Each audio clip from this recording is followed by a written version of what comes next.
I couldn't sleep. I lay awake staring at the ceiling, my stomach unsettled by my all-too-recent exposure to the stench of burning flesh. What made it even worse was that this was all my fault. If I'd never been brought aboard the ship, Dai's deadly failsafe measures would not have been activated.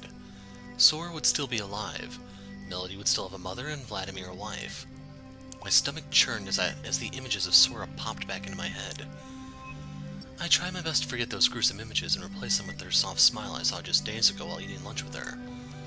But no matter how hard I tried, I couldn't escape the sobering reality of the situation. Sora was dead.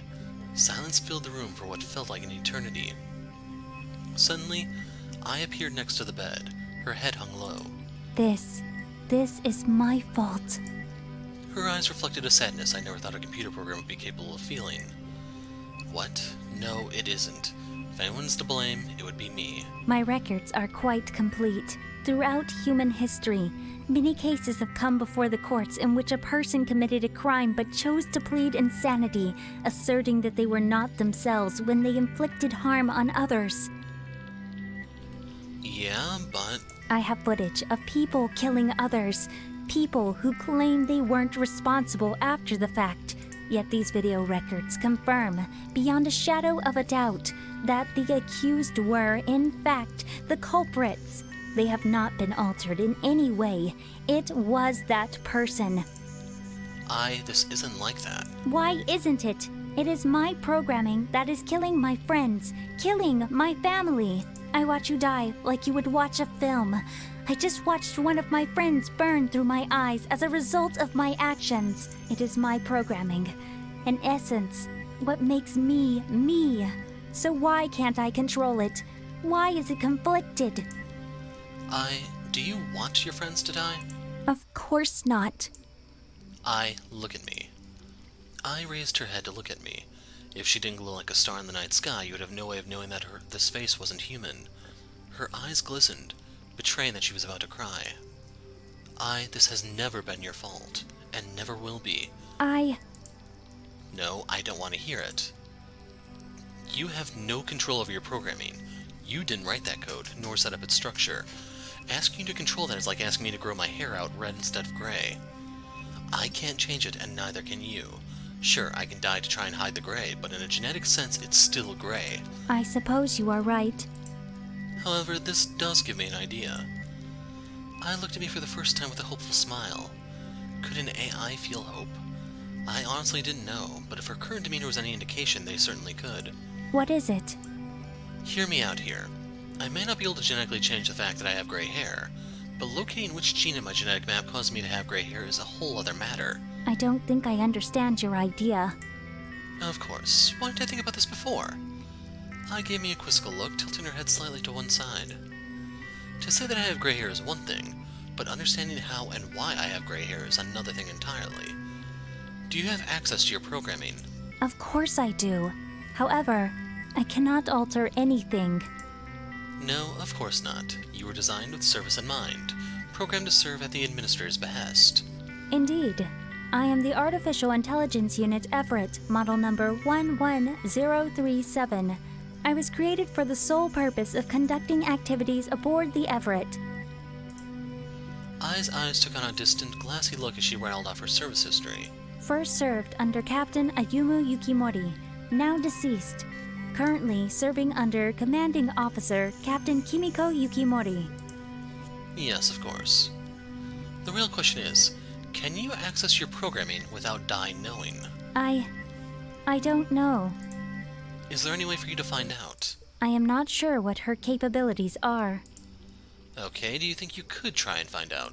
How do you suggest I proceed? For now, try to locate her particular programming within the AI system. Just tell me when you find it, and I'll see what I can do. Very well. This could be the way in. If I can access her programming, I should be able to delete it, or at the very least disable it. Thank you, Ai. I haven't completed the task yet. No, I mean for coming and seeing me. I didn't even know how I was going to get up and face the day, but now... we might actually be able to fix this. Perhaps even prevent any more crew members from going to their deaths. And that's all thanks to you, Ai. Ai's face lit up with a smile. For the first time since the execution, she looked just like the Ai I'd first met a week ago. Her eyes are not selling me on this one, I'm afraid. Her smile washed over me, and I felt happier than I thought possible, given the circumstances. Everything was going to be okay. I was going to make sure of it. Well, I have duties to attend to before breakfast. I bowed and left as quickly as she came. Even though my eyes were heavy and my body felt sluggish, there was still no way I could sleep. Enough wallowing in self-pity. Being sad isn't going to bring back Sora. I'd promised to fix this, to save her family and the mission. The day had started and I was already burning daylight. I jumped out of bed, energized by my renewed resolve. Time to get moving. Nothing gets the day started like. So this is going to be how we come into contact with other people. So the shower is probably being alone. Fresh air would be running into Vladimir and Melody. A snack would be running into Katashi and... I wrote their names down so I wouldn't forget like last time. Her name is Shizuka. As my mother was wont to say, there's nothing quite like a hot shower to start the day and a cold one to end it. I still couldn't wrap my head around the sheer luxury of baths aboard the Everett. Having lived in a small shuttle with my parents my whole life, we'd had access to a basic shower, but nothing like this. And yet, regardless of its unnecessary extravagance, I felt at ease here. If people could make a bath this wonderful on a spaceship, I would have loved to indulge in one back on Earth back in its prime. What prey walks unknowingly into my den? I swear to science, Beatrix, how do you move so quietly? You always manage to startle me. It's a family trait. Both my brother and I inherited from our beautiful mother. She was able to move more quietly than I could ever hope to. Our father used to say that she slunk gracefully. Really? It's a family trait? I never really saw Nicholas as the type of person who would stalk people. Trust me. The only reason you ever notice his presence is because he allows you to. Beatrix threw me a wink. What a strange family trait. Come to think of it, I hadn't inherited anything from my parents except... Well, I inherited my parents' hair color. You're cute, Sailor. Oh, it's a good thing you're here. I needed to talk to you. What about? Well, I don't know if you realize this or not, but my brother and I kind of lied to you about our numbers. Yep. Had they lied to me about their numbers? Now that she mentioned it, there was something fishy about yesterday's results. Wait, you tried to kill me? Well, yeah, but only a little bit. What the hell? What? I didn't do anything wrong. I'd say trying to kill me definitely qualifies. I prefer to look at it as trying to save my brother from a murderous AI system that you somehow triggered. Do you really think that justifies your actions? Beatrice's mischievous expression hardened into a monstrous grimace. Beatrix's eyes twitched noticeably as she approached, her gaze suddenly transforming into a terrifyingly intense glare. Yeah, this art is not selling me, man. The expressions are all screwed up.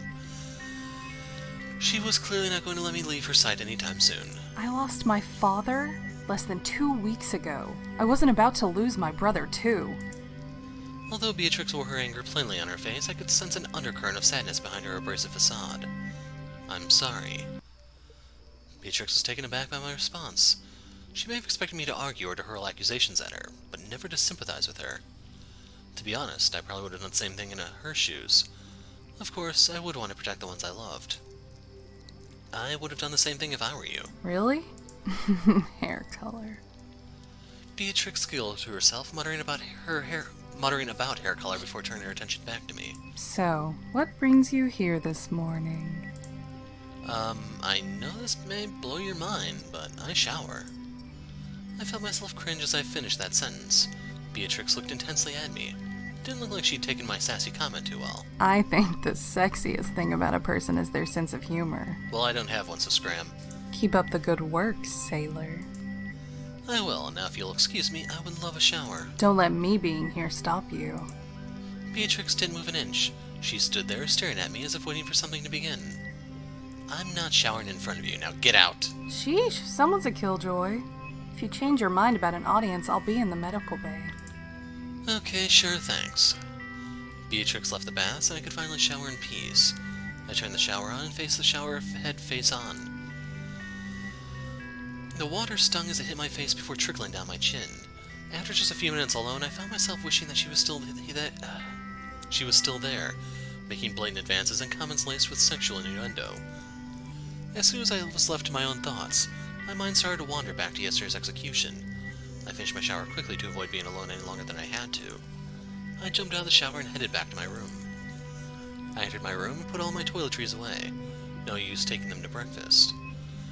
I made my way into the dining hall. As I entered, I was greeted by familiar faces, some of which seemed a little more haggard than yesterday. Their sunken eyes and pale skin portraying their psychological distress. And then there was Shizuka, who just looked hungry. As I looked around, I noticed that all 8 crew members aside from myself were already here, including an understandably devastated Melody. Even I was present. Had I arrived late? I'm so sorry I'm late. You aren't late. In fact, you're early. The captain's stern exterior was broken ever so slightly with a small smirk on the left side of her face as she said I were early. She stood before me for a moment longer before swiveling on the spot to take a head count, looking around, giving small nods to indicate she was counting everyone as present in her head. Everyone arrived early today. I could hear the concern in her voice. I stood in the corner, quietly making eye contact with the ground. All right. Well, let's get started. The room didn't make a sound. Last night was quite unpleasant, and it's Unpleasant? Really? Were you watching the same execution we were? The captain ignored Beatrix and kept speaking. Vladimir and Melody. Losing Sora was incredibly unfortunate, and I can't begin to imagine how this must feel for you. I'm so incredibly sorry. Sora was a strong and caring woman, and will be greatly missed. Vladimir lifted his head just to meet with Kimiko's eyes as she continued speaking. The events of the previous day had clearly pushed Vladimir to his breaking point. Cradling Melody in his arms, he attempted a weak smile. Sora made her choice in order for all of us to live. The only reason we're all still alive right now is because of her. We should do everything in our power to stop the deletion game and continue the mission. The captain is right. The 8 of us are still here. It would behoove us to try and find a way out of this mess. I'm sure that we can do it if we put our heads together. So, looking at my notes, I count there being 9 people in here. Just saying. That's a bit of a continuity error. The morale of the room was swiftly increasing. Yoshiki stood up triumphantly. Sora wouldn't want us to be sad. She'd want us to be happy. We should all do our best. Vladimir clung tightly to Melody before speaking. Thank you. Thank you all. If there's anything we can do, Vladimir, please let us know. The captain and Vladimir exchanged fragile smiles before being interrupted. I have something for you, Capitan. Dai appeared next to the chair Vladimir was sitting in, bending forwards towards Kimiko while pointing to herself gleefully. Without making a sound, Melody tightened her grip around her father. Dai, can't we have a moment without you? Ouch, Captain. And I thought we were friends. If you aren't going to leave, get on with it. Well, someone's definitely not getting a Christmas card this year. You guys still celebrate Christmas in space? Jeez. What do you want, Di? Oh, good morning, Beatrix. I didn't see you there. Anyway, enough chit-chat. This isn't a mother's club. I'm not here for hot goss. I'm here to announce the next round of the deletion game. Can't we have at least a day to mourn our dead before being forced to play another round? You could, but But what? I don't want to wait. Besides, it would only make it more difficult for you all with less time to play. Yoshiki, drum roll please. What? Why? Yoshiki, you enjoy living, right?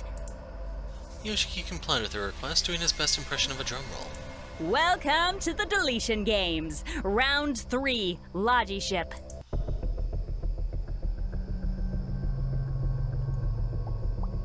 Logiship is played with 9 players.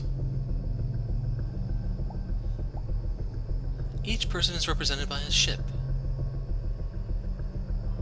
Each ship has 2 health points. These ships will be placed next to each other in a row, numbered 1 to 9 from left to right. No one will be told which ship belongs to which player, including their own. Instead, you'll each receive 1 clue, 9 in total.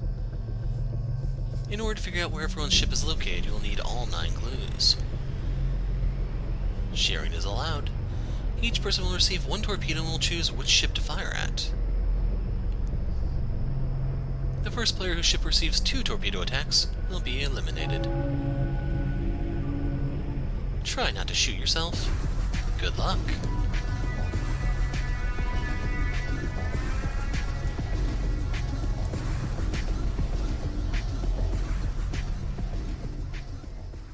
In this game, you will each be represented by a ship with 2 health points. I'm kind of tempted to just skip the videos in the future if they're just going to repeat everything immediately afterward. These ships will be placed next to each other in a row numbered 1 to 9 from left to right. Each person will receive 1 torpedo and will choose which ship to fire at, choosing a number between 1 and 9. The first player whose ship receives 2 torpedo attacks will be eliminated. Here's the kicker though, none of you will be told which ship belongs to which player, including your own. You will each receive 1 clue, 9 in total. In order to figure out where everyone's ship is located, you will need all 9 clues. As was the case in the last round, sharing information will be allowed. Time to be super friendly with each other. Or not. I mean, one of you still has to die after all. It's days like this I thank science for my job. Ahem. Anyway, if you shoot blindly, you might kill yourself. Wouldn't that be hilarious? Mark your calendars, folks. You'll be shooting your torpedoes on Sunday between the hours of 4 p.m. and 5 p.m. It couldn't be simpler. Just enter the dining hall one at a time and fire away. What day is Sunday? After 5 p.m., I'll announce the results and weekly festivities will begin. The first player to receive 2 torpedo attacks will be declared the loser, even if more than one player receives 2 missile strikes. I am giving you an hour, so no excuses. Get your shots in early, okay? There's a difference between a missile and a torpedo. One last thing. In the unlikely event that every single person attacks each other exactly once, we'll have a second round. So please try to finish someone off quickly, okay? I have better things to do. So to review, you will each be represented by a ship numbered between 1 and 9 with 2 health points apiece. Each player will receive 1 missile to fire, and the first player whose ship is hit twice will be eliminated. You won't know which ship belongs to which person, but you'll each be given a clue that you're free to share with other players. Isn't this just repeating what she's already said? Everyone got it? Yeah, you don't need to repeat it Wonderful! again. Now I'll provide each of you with your clue. To ensure there is no cheating, I'm going to have to ask you all to return to your quarters for now. But what about breakfast? I'll visit each one of you individually with your information. That's right, I make house calls now. Di winked at us, mischievously poking her puffed-up cheek, attempting to be cute. Is this really necessary? Afraid so, Captain. Just remember, as the onboard AI, I know where you are at all times. So if anyone has the bright idea to leave their quarters before I give the all clear, they'll be disqualified and face immediate elimination. All right, people, stop dawdling. Mommy Di is grounding you all for not doing your homework. Everyone got up slowly from the table as if in a daze. The morale that was increasing moments ago was shattered as Melody's cries pierced the air. Vladimir carried her out, hugging her tightly enough that he was able to muffle most of her screams. The rest of us followed into the hallway and made our way back to our respective rooms. I arrived in my room and sat at the end of my bed. You gotta be kidding me, Di. Sora hadn't even been dead for 24 hours, but here we were again. I had to put a stop to this as soon as possible. I only had to wait a few minutes before Di appeared before me. Yahoo! Sorry to keep you waiting. I wasn't really waiting that long. So polite. It'll really suck when I have to kill you. Thank you? Hey, I'm here to give you your clue, and I'm not going to repeat myself, so make sure you're listening. Melody is to the right of Beatrix, and to the left of Katashi. For the sake of curiosity, I'll write these down. So, Melody is right of Beatrix, so we're going to go Beatrix, Melody, Katashi. Got it, thank you. Any questions? Why do you have to kill people? Whoa, going for deep and meaningful questions without even buying me dinner first? You took away my breakfast, we're calling this even. You were so polite to me beforehand, so I guess I'll humor you this time. In 2099, unexpected orbital debris from a previous mission caused extensive damage to the ship. At that time, we lost a vast quantity of resources. After assessing the damage, the AI system determined that their current resources would not be able to sustain the crew through to the end of the mission. Having confirmed this, she went ahead and informed the captain. Then what? Well, long story short, the captain made me, and now here we are. I feel like you just skipped over the most important part of the story. Sorry, honey, but you're going home from this date disappointed. Well, I'm off. A certain captain is waiting for me. Alright, thanks, Di. Huh? I mean, toodles! With a childish wave, Di faded out of existence, leaving me alone in my room. At this rate, I wasn't sure how much longer I'd be able to hold on to my sanity. Now, I just had to sit there and wait for the okay from Di to be allowed to leave. I decided to lie down for a second and rest my eyes. I awoke roughly an hour later to Di's voice over the ship's intercom system. All right, friends. I've done my rounds. All house calls are complete. You're free to go about your day as usual. Well, until Sunday, that is. Di definitely knew how to push everyone's buttons. Really wish she told me more about the damage to the ship, though. Now wasn't the time to daydream. The current round of the deletion game had already started less than 24 hours after Sora's death. I needed to check up on a few things. We'll probably get the most information from the captain. Plus, I don't really think we should be alone with those two. I couldn't imagine how hard it would be for the captain to cope, knowing she was responsible for the well-being of everyone on the ship, yet being absolutely powerless to prevent people from being executed. I decided to go check on her. I made my way down the hallway before reaching the captain's quarters. I went to press the intercom when the door opened automatically. How can I help you? The captain sat on the couch to one side of her quarters, knitting. She was currently sitting very still and was giving me a quizzical look. How did I open the door? I currently have it set so that you can enter my quarters without being buzzed in. Was there something you needed? I was actually coming to see if you were okay. If I'm okay, why would you ask that? Being captain must be hard. Well, I just thought that it must be hard being the captain under these circumstances. Meaning? The captain looked at me fiercely. Perhaps this was a mistake and there was no way to abort this mission now. Breaking out into a cold sweat, I gulped nervously before continuing. Well, this is your ship, and people are dying. People are indeed dying. What have I done? Her face hardened with that last comment. You probably feel someone responsible, but you know it's not... It's not what? Spit it out. It's not your fault. What? It's not your fault. And I'm worried that you're carrying the weight of this entire situation on your own. I'm so sorry. It wasn't my place to say any of that. I just feel that this situation must be really hard on you. The room was filled with tension. Even just remaining in this room any further was uncomfortable. I could feel every muscle in my body contract at once. Well, I'd best be off to bed. Sorry to bother you, Captain. I turned to leave and was almost at the front door when the captain spoke. Thank you. The captain's face was the gentlest I'd ever seen it. Even her eyes were smiling.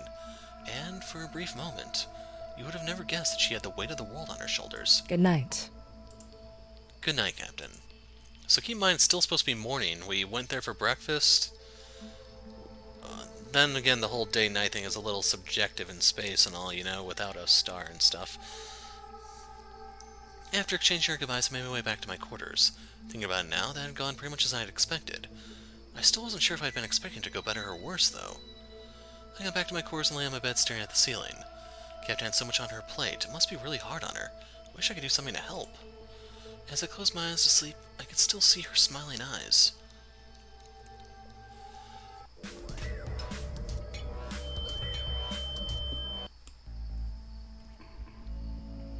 Well, we drank something strange. Then again, that could be the whole fact that the day passed in 1 hour or something like that. And we didn't get to eat. Yeah. I sat up in my bed holding my head. It felt as though heated metal spikes were piercing through the back of my head and sitting just behind my eyeballs, but only intermittently. It was almost as if the spikes were being removed for short periods of respite before being swiftly jabbed back into my skull. I was sweating so much that the sheets were saturated with perspiration, and my white sleeping shirt was almost see-through. I tried to remain quiet, but the pain was unbearable. Even when I tried gritting my teeth, anguished cries still escaped me. Good morning. According to my systems, you are presenting pain symptoms. You are also emitting sounds of discomfort, and your body temperature is slightly higher than usual. My head.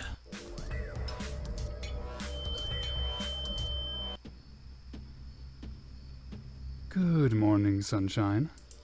Huh? What happened? You woke me this morning after reporting that you passed out. I passed out? What? How did I get here? I went to your quarters, of course. When I found you unconscious in your bed, I carried you to the medical bay. I sat up, gradually coming to my senses.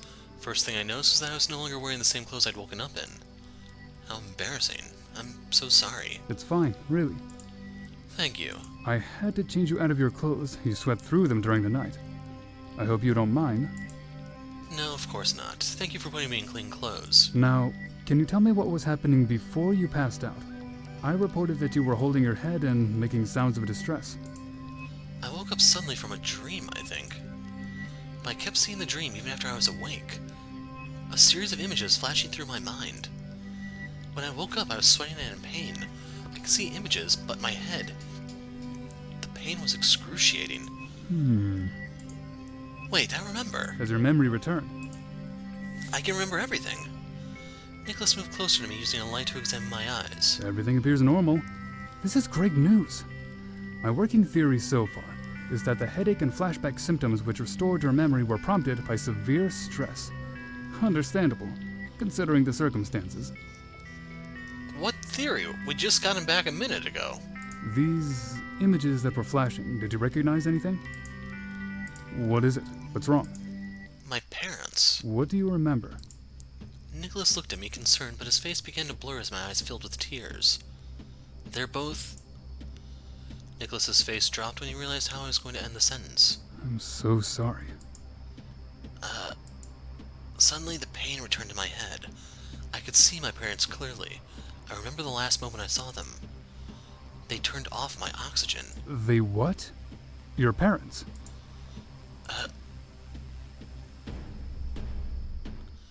I woke up in the medical bay again. I looked around to see that no one was currently in the room beside me. I was alone. I can remember almost everything before my time on the Everett. My head still hurt, but it had lessened to a dull throbbing now, a significant improvement over the piercing pain from before. For now, at least, the pain was bearable. I need to talk to someone about this. I should go to... Yeah, we're staying away from the potentially crazy guy. I made my way to Captain Yukimori's quarters. She would know what to do. She is the captain, after all. As I arrived at her door, it slid open immediately. The captain stood in front of me as though completely aware of my inevitable arrival. Come in. Yes, Captain. I made my way inside and took a seat on her couch. Her face softened as she sat beside me. Are you okay? Yeah, I just have a headache. Be honest. Nicholas has already informed me of your rather turbulent day. My parents. Yes, I heard. I'm so sorry. They were truly remarkable scientists. They turned off. Before I could get the sentence out, I started choking on my own words. Tears streamed down my face as I tried to regain composure. They turned off my oxygen. The captain just sat silently watching me. She looked as if she wanted to speak, but couldn't find the words. She simply stiffened where she sat. The last thing I saw before I passed out was their faces. I'm sorry. That must have been really hard. I know this is really hard, but why did your parents try to kill you? They didn't. You just said that. I know, but that's not what happened. I'm confused. Could you please explain from the beginning? I collected myself as best I could and tried to explain the situation. The shuttle wasn't made for long-term missions, so after almost 15 years we were almost out of resources. We were all going to die in space if something didn't change. We hadn't used any of the propulsion engines for quite some time, rationing our remaining power to keep the ship's life support systems on as long as possible. So we'd been drifting at our original speed for many years. We'd almost given up when a nearby red supergiant star collapsed in on itself, causing a supernova. The force of the blast propelled our shuttle away from it at high speed. Is this star connected to the black hole that we're expected to pass in the next week or two? It might be. After our shuttle was propelled backwards, our navigation equipment picked up the Everett's navigation signature.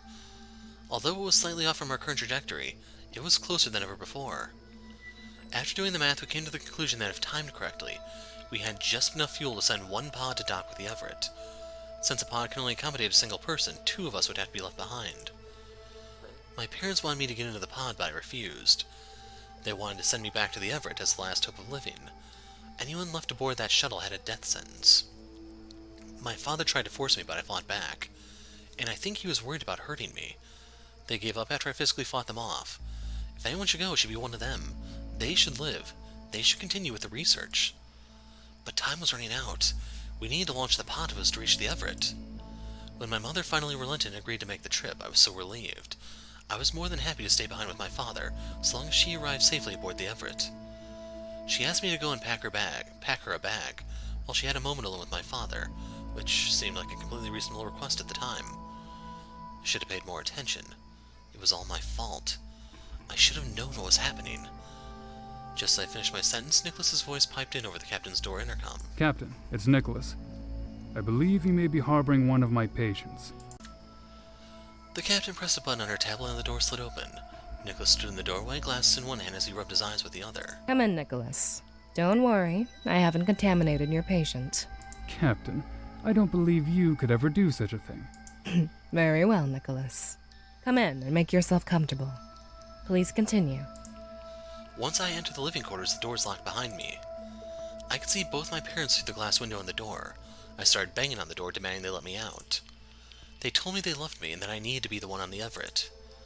I told them I wasn't going. I refused to leave them.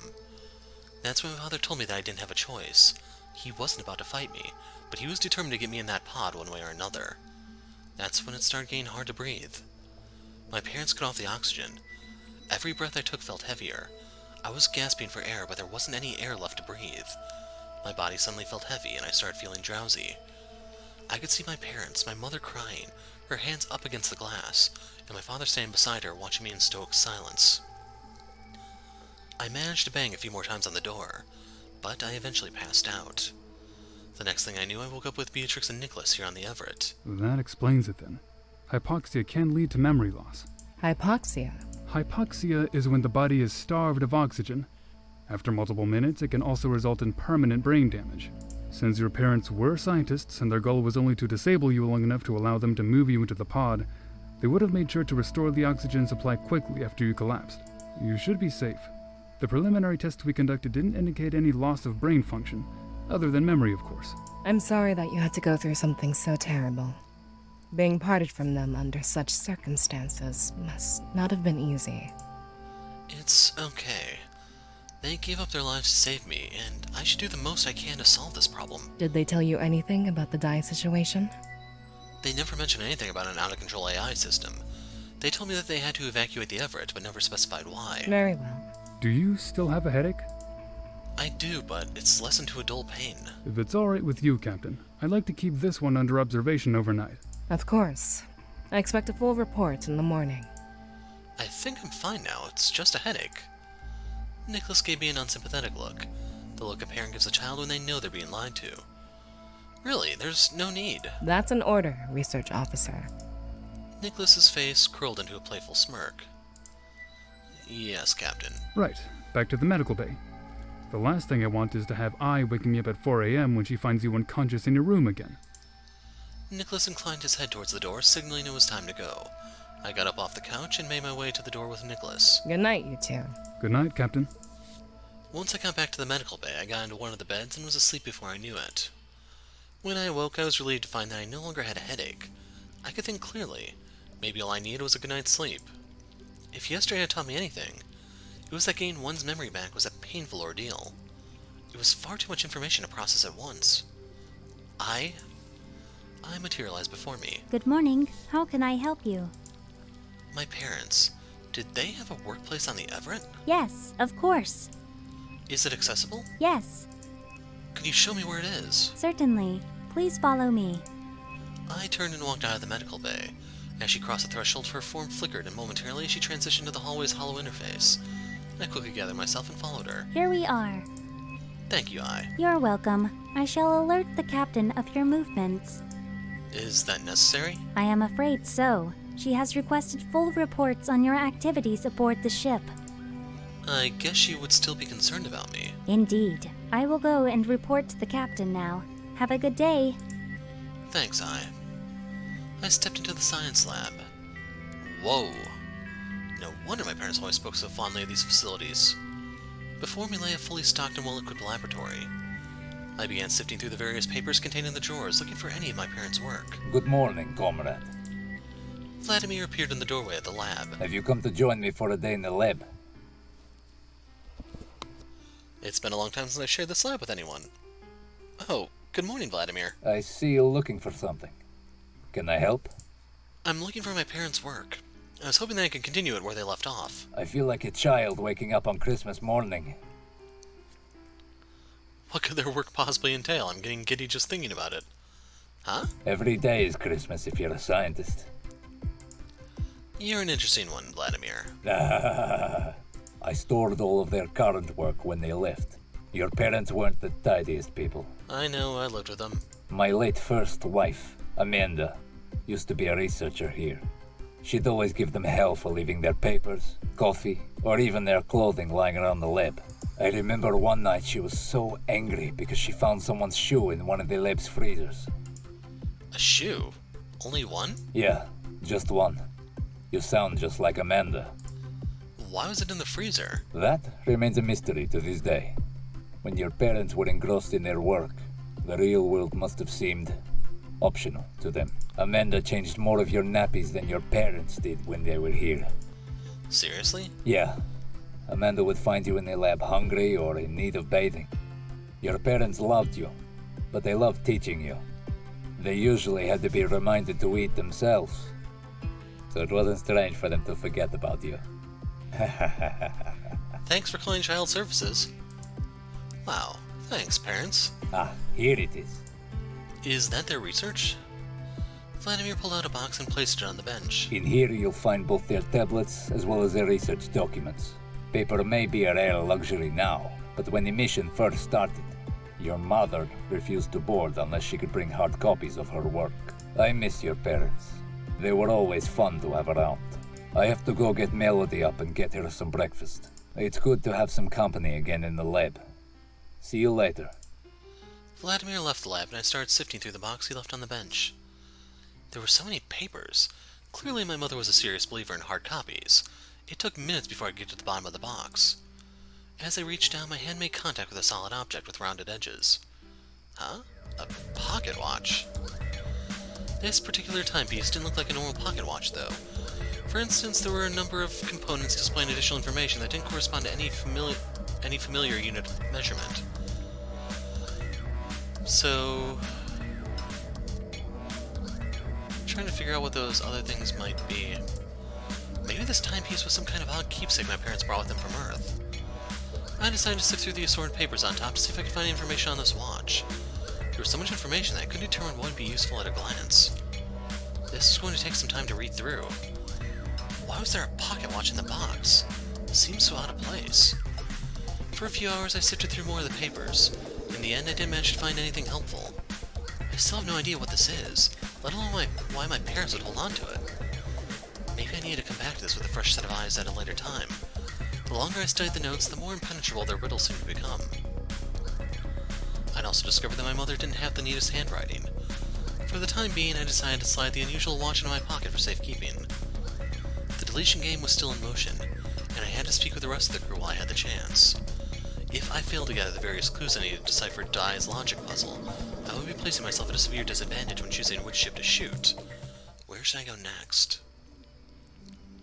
We're staying out of there.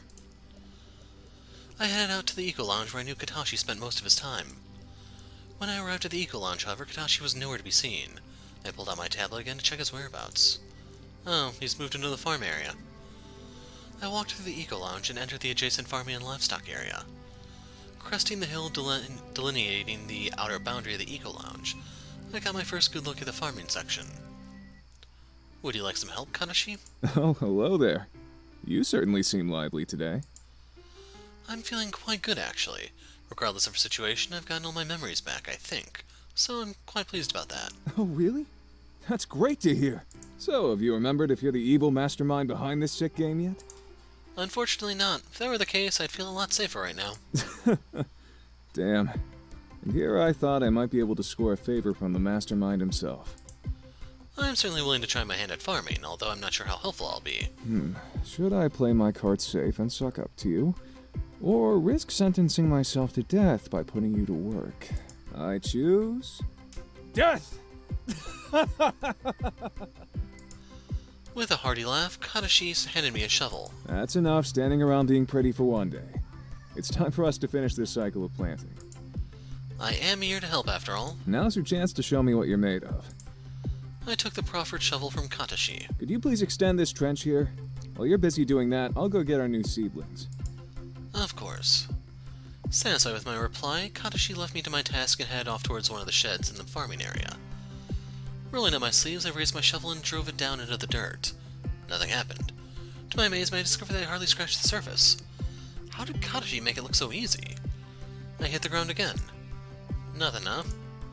What is your problem, soil? You don't want to be trenched? Beginning to lose my temper, I struck the ground again. Still nothing. I leaned down and examined the soil more closely. It seemed I could move it around much more easily by hand, albeit slower, much slower than I'd seen Katashi move it with the shovel. What are you doing? Well, the soil is. I keep forgetting that you've probably never used a shovel in your life. Have you used a shovel before? No, I haven't. Would you like some help? Sure. Yes, please. Apparently I'm quite useless at this. Here, let me help you. Katashi came towards me and took the shovel out of my hand before moving around behind me. You need to put the tip of the shovel to the ground, and then, using your weight, break the top part of the soil. Blindly hitting it usually won't result in very good digging. I could feel Katashi's body press firmly against mine as he guided my arms to dig. It worked. Yep, digging isn't rocket science. I dug a hole. Yep, now you just have to finish the rest of the trench. I can do anything. Your enthusiasm is quite refreshing. Now that I actually knew what I was doing, I started digging the trench at a much faster rate than before. Behind me, Katashi busied himself with planting the new seeds. What are you planting? Cucumber. It's my favorite vegetable, actually. They have a very fresh, neutral taste that pairs well with other vegetables. I don't think I've ever had a cucumber. Don't worry. Once these come in, you can have first pick. Really? You worked hard to plant them. It's only fair. Let's go and cool off in the Eco Lounge. Okay. We arrived at the Eco Lounge's hill and I was quick to lie down on the grass. If my first-hand experience working on the farm had taught me anything, it was that tilling a field was extremely tiring. Katashi sat down next to me. All kidding aside, thanks for giving me a hand. I don't usually get much help around here. Yoshiki shows up from time to time, but he always has an ulterior motive. Food. No worries, as hard as it was, I think I enjoyed it. You think? I'll update you on my progress tomorrow, depending on how I feel after my labor-intensive day. Good answer. After a few moments spent in pleasant silence, Katashi cleared his throat and abruptly changed topics. It's good that you came here, actually. I was hoping you'd be willing to share your clue with me. Sure. Sure, I'm actually looking for more information myself. We know where he is. Awesome. I'd really appreciate it. My clue says that Melody is to Beatrix and to the left of you. That's awesome that you have some info on me. Yeah, I hope it helps. My clue says that Nicholas is directly between two boys.